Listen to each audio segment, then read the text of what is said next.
Oops, andito na naman si Uncle Tak. Martes ngayon kaya duty ulit namin. Kaya eto kami nagsama-sama para magtulungan upang matapos kaagad yung trabaho namin dito sa labas. Ladies night pala namin kaya malamang nito napakarami naming guests. Pagod na naman yung Uncle Tak nyo pero ayos lang, at least may sweldo.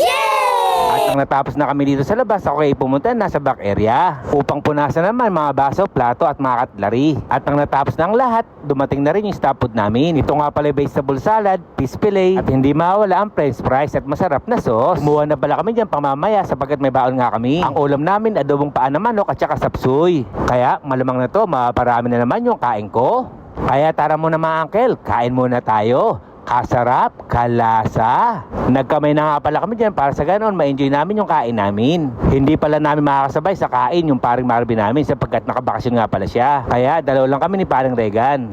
Bago nga palang lahat, malugod ako bumabati na isang magandang araw sa aking barangay, Barangay Gabu, Cabanatuan City, lungsod pa rin ng Nueva Ecija. At pagkayari nga namin kumain, ako ay nag-base na sapagkat alas 6 pa nga darating yung mga guests namin. Obligado tayo mag-impress at mabango para hindi nakakaya sa mga guests natin. Kaya hanggang dito na lang. Ito yung Uncle Tax.